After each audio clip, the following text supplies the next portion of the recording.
Assalamualaikum teman-teman pecinta seni rupa. Kita belajar lagi ya dengan video yang berikut ini. Kita membuat sketsa dan mewarnai mata dan alisnya ya. Siapkan pensil 4B kalian, pensil 4B, stip dan rautan dan beberapa alat lainnya. Semangat ya teman-teman ya, kalian pasti bisa kok, pasti bisa. Siapapun yang mau belajar, apapun yang ditekuni pasti bisa, asal mau belajar ya. Kita mulai ya.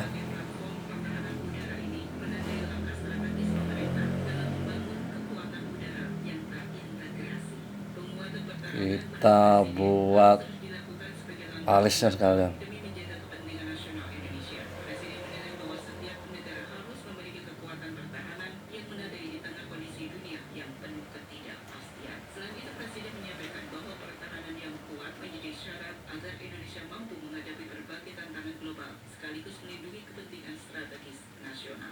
Baru saja kita menerima secara resmi dengan adat kita penambahan alutsista untuk angkatan udara kita. Kita menerima 6 pesawat tempur ya, Rafale dan pesawat angkut Falcon, pesawat angkut VIP dan A400, ada radar juga. Jadi saudara, ini hanya saya kira salah satu tonggak penambahan kekuatan. Kita harus terus tingkatkan kekuatan pertahanan kita sebagai penangkal dan sebagai deterrent. Kita tidak punya kepentingan selain untuk menjaga wilayah kita sendiri. Tapi kita lihat kondisi dunia geopolitik penuh dengan ketidakpastian dan kita tahu bahwa pertahanan syarat utama untuk stabilitas, jaminan bahwa kita bisa berdaulat. Dalam waktu yang akan datang terus akan kita bangun kekuatan kita.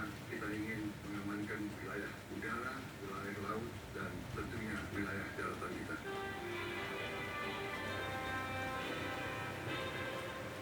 Rabu 20 Mei 2026, Presiden Prabowo Subianto menyampaikan pidato pada rapat paripurna DPR RI ke-19 masa persidangan 5 tahun sidang 2025-2026 yang rangka menyampaikan kerangka ekonomi makro atau KEM dan pokok-pokok kebijakan fiskal PPKF, rancangan anggaran pendapatan dan belanja negara RAPBN tahun anggaran 2027 yang digelar di ruang rapat paripurna Gedung Nusantara MPR DPR DPD RI Jakarta. Dalam pidatonya, Presiden Prabowo menyampaikan langsung arah kebijakan ekonomi dan fiskal negara sebagai bahan pembicaraan pendahuluan dalam penyusunan RAPBN tahun 2027.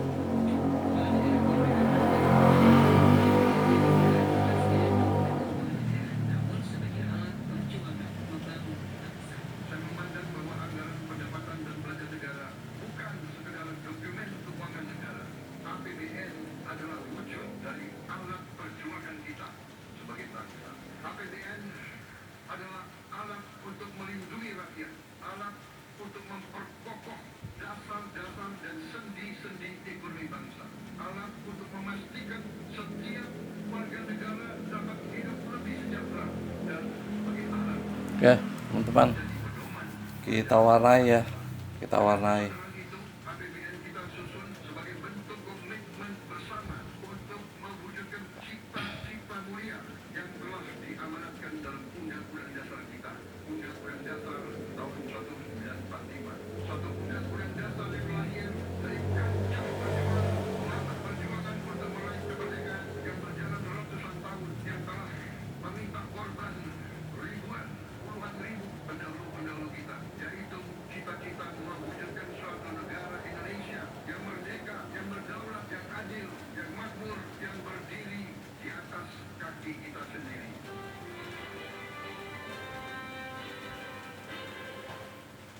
Selain itu, Presiden Prabowo menjelaskan bahwa pemerintah terus menjaga optimisme ekonomi nasional di tengah tantangan geopolitik dan geoekonomi dunia yang penuh ketegangan dan ketidakpastian. Kepala negara menegaskan dinamika global yang terjadi berpengaruh terhadap kondisi dalam negeri. Ditegaskan pula bahwa komitmen pemerintah untuk menjaga kesinambungan pembangunan nasional melalui pengelolaan fiskal yang sehat, tepat sasaran, dan mendukung agenda prioritas nasional termasuk ketahanan pangan, pendidikan, kesehatan, serta penguatan Diputar ya, pensilnya diputar-putar ini ya, sambil ditekan ya. keyakinannya bahwa pelaksanaan sistem perekonomian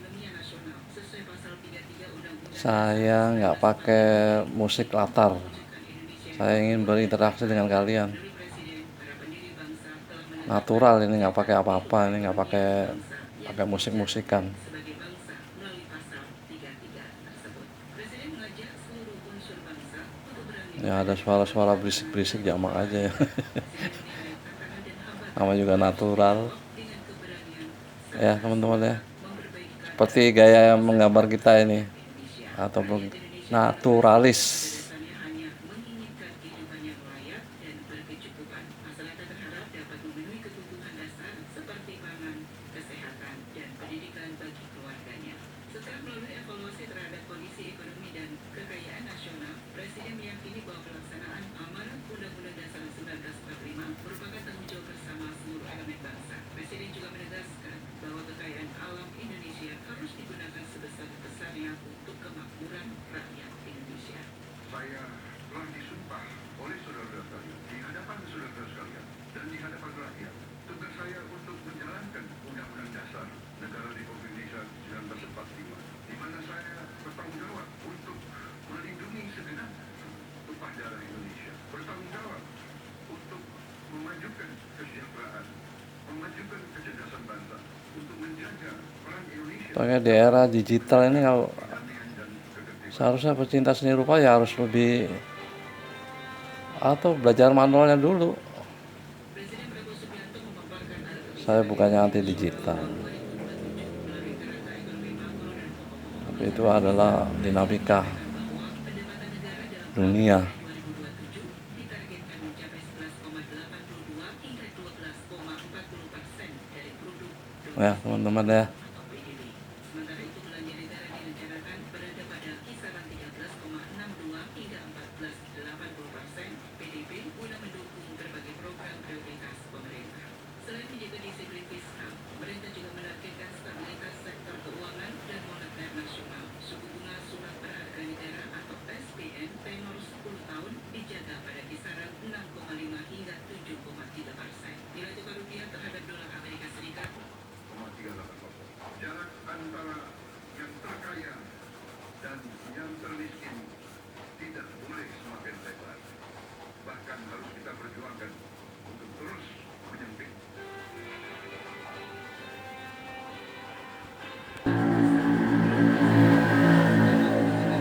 pengawasan dan monitoring terhadap ekspor komoditas sumber daya alam. Selain itu, kebijakan itu juga diarahkan untuk memberantas praktek kurang bayar, pemindahan harga, serta pelarian devisa hasil ekspor guna mengoptimalkan penerimaan negara. Sejalan dengan kebijakan tata kelola ekspor tersebut, Presiden juga menyampaikan penguatan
Kamis 21 Mei 2026, Presiden Prabowo Subianto menggelar rapat bersama sejumlah Menteri Kabinet Merah Putih di Istana Merdeka, Jakarta. Dalam pertemuan tersebut, Presiden Prabowo Diputar-putar gini ya warnanya ya, agak implementasi kebijakan devisa hasil kalau kalian ingin tebal warnanya ya ditekan, diputar agak kenceng, agak menekan ya.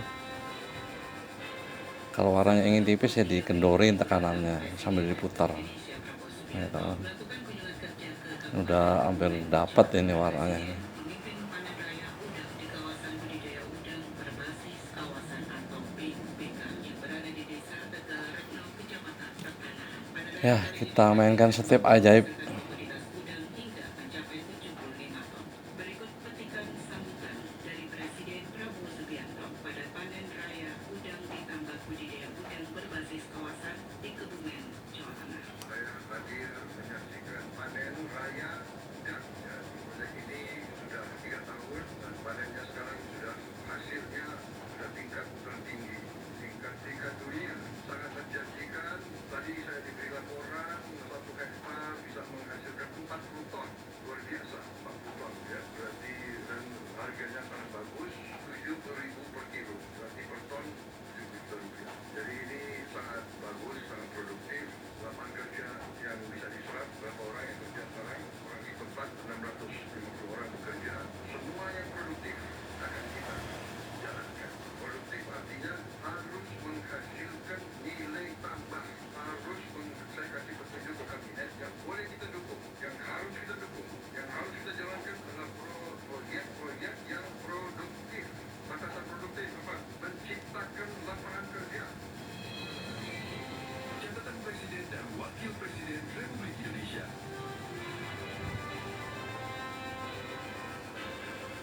Kita lihat, kita fokus warnanya di sini, ini agak gelap ini, agak berani warnanya. menerima jajaran Dewan Pimpinan Pusat Persatuan Moderat Nasional (DPPPM) di Istana Wakil Presiden Jakarta. Dalam pertemuan tersebut, ia menekankan pentingnya menjaga persatuan bangsa melalui penguatan nilai toleransi, moderasi, dan kebersamaan di tengah dinamika global yang terus berkembang. Pertemuan itu menjadi bagian dari upaya pemerintah mendukung pelaksanaan visi pemerintahan Presiden Prabowo Subianto, khususnya dalam memperkuat harmonisasi sosial, menjaga toleransi antarumat beragama, dan membangun sumber daya manusia yang meneruskan nilai kebangsaan dan juga persatuan. Berbagai Karena pas terakhir di Pavilion Kencana RSCM Jakarta. Jenazah insya Allah akan dibawa malam hari ini juga dari Jakarta ke rumah duka yaitu di kawasan Budi Agung, Bogor. Semoga Allah Subhanahu wa Ta'ala Ingat kalian kalau buat warna terang atau misalnya kegelapan agar dimensinya keluar, kita tekan ini ya. terbaik di sisinya Nah, ya. dan seluruh keluarga Kita tekan ya. meninggalkan di Nggak usah nggak usah ditekan-tekan aja gini. hadapi baru Kalian bersihkan dengan jempol, tekan lagi. Radio Elsinta mengucapkan turut Nah. bela sungkawa atas berpulangnya Profesor Hairil Anwar Siregar bin Tamrin Ibrahim Siregar, Imam Besar Masjid Al-Ittisam.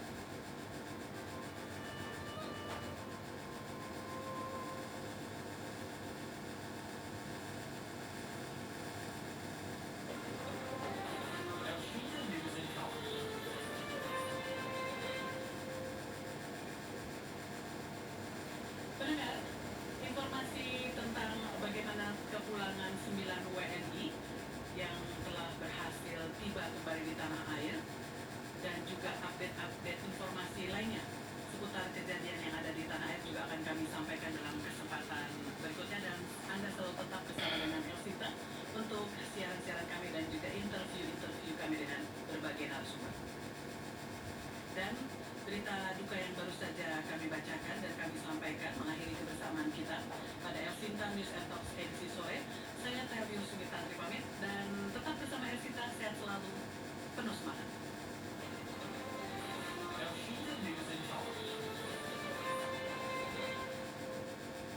中国国际广播电台。 Anda mendengarkan Channel Radio International CRI Bahasa Indonesia. CRI selalu ada untuk Anda. Berita dan informasi dari dan tentang Tiongkok lengkap tersaji di ruang dengar Anda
Halo pendengar Orbit, senang sekali bisa kembali menemani waktu Anda hari ini bersama saya Angga Mardiansyah. Seperti biasa, Orbit hadir membawa pembahasan hangat seputar teknologi, sosial, dan berbagai fenomena digital yang semakin dekat dengan kehidupan kita sehari-hari. Perkembangan kecerdasan buatan atau AI memang membawa banyak kemudahan, mulai dari membantu pekerjaan, membuat desain, menulis cerita, hingga menghasilkan video dan suara yang semakin sulit dibedakan dari aslinya. Namun, di balik kemajuan tersebut, muncul pula tantangan baru yang mulai mengkhawatirkan banyak pihak, terutama terkait keamanan dan perkembangan anak-anak di ruang digital.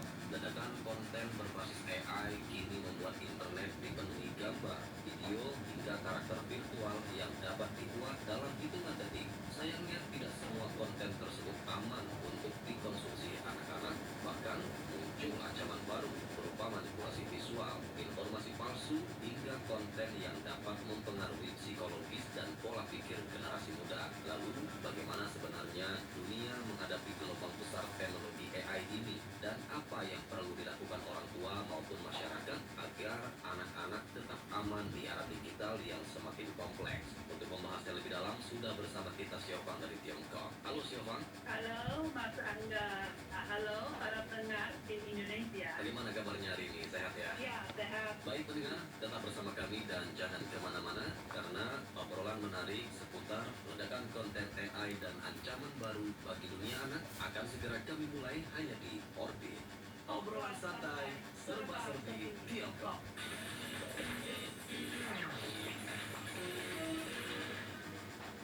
Pendengar, perkembangan teknologi kecerdasan buatan atau AI dalam beberapa tahun terakhir melaju sangat cepat. Kini siapa saja dapat membuat gambar, video, suara, bahkan karakter virtual hanya dengan bantuan beberapa perintah sederhana. Teknologi ini memang membuka peluang besar Ya dalam teman-teman ya, pendidikan, hiburan, dan saya ingatkan lagi kalau kalian ingin mengcover, kita sedang belajar ya, kita ambil lebih fokus ke anatominya bibir, hidung nih. Kalau ada foto kalian cetak seperti ini. Saya sarankan sih cetak foto. Kalau ini printnya kurang bagus ini printnya. Ya. Sampai kalian cetak ukuran berapa R ini sekitar Rp3.000 ini kalau nyetak foto. Ya. Kalian fokus ke anatominya ini 4 ini. Nah, teman-teman ya. Lalu seperti apa sebenarnya ancaman baru dan ledakan konten AI bagi dunia anak khususnya di Tiongkok, dan bagaimana masyarakat dapat menyikapi perkembangan teknologi di sana secara bijak? Langsung saja kita Kecil masih belum bisa membedakan apa yang benar ada, apa yang tidak benar. Gambar yang tidak realistis kini menjadi jendela baru bagi anak-anak untuk memahami dunia. Dalam laporan pada akhir April lalu, Canadian Broadcasting Corporation (CBC) menipukan sebuah konsep baru, yaitu konten sampah untuk bayi, yang merujuk pada video generatif yang ditujukan khusus untuk balita. Jika diamati dengan saksama, video-video ini sering menunjukkan beberapa data khas. Misalnya, karakter atau objek tiba-tiba berubah menjadi sesuatu yang lain, atau menunjukkan perilaku yang melanggar hukum alam, dan terkadang huruf serta angka diselingi dengan karakter yang kacau. Orang dewasa akan menonton video sapi menari atau bola tiba-tiba menghilang sambil tertawa, karena mereka sudah memiliki pemahaman yang stabil tentang realitas. Namun, anak kecil berbeda. Rachel France, pengawas program di Ya, teman-teman ya. Perlindungan Hak Digital Anak asal Saya rasa udah jadi ini ya. Yo, saya ingatkan ya buat teman-teman ya. Kalian harus buat satu ini loh. Satu ini kan cuma contoh aja ini. Kalian buat satu halaman ini. Kalian bikin sketsanya satu halaman, kalian warnain satu halaman. Mata. Ya. Ini hanya contoh cara mengerjakan sketsanya, mewarnainya, ini hanya contoh. Tidak harus begini enggak, tapi yang kalian buat adalah sketsa mata. Atau kalian kemarin di video yang lalu hidung, satu halaman hidung, bibir, satu halaman bibir. Ya, kita udah masukin tahapan mewarnai teman-teman ya. Dan ingat ya, kemarin saya kasih materi membuat lingkaran itu juga kalian harus kerjakan itu, dilatih dari diameter misalnya 10. Oh, kalian udah cepat, naikin lagi 12 cm diameternya ya. Cepat enggaknya gimana? Misalnya pertama kalian buat ya, diameter 10, kalian kerjakan dalam waktu yang 15. Coba kalian ulang dan kalian buat ulang lagi, buat lingkaran yang sama. Lihat waktunya lebih cepat apa lebih mundur gitu. Kalau kalian lebih cepat, misalnya dari 15 menit bisa 10 menit atau 9 menit, berarti kalian udah mulai terlatih instingnya dalam mengcover atau meniru sebuah gambar. Itu penting, itu membuat lingkaran itu ya. Latih terus ya teman-teman ya, dilatih terus. Kalian jangan pernah meninggalkan yang perbaiki lingkaran itu ya. Nah, saya rasa cukup dulu ya teman-teman ya. Selamat belajar, kalian pasti bisa, pasti bisa ya. Terima kasih. Assalamualaikum, salam sejahtera untuk kita semua. Salam akrab. Jangan lupa subscribe ya, like-nya.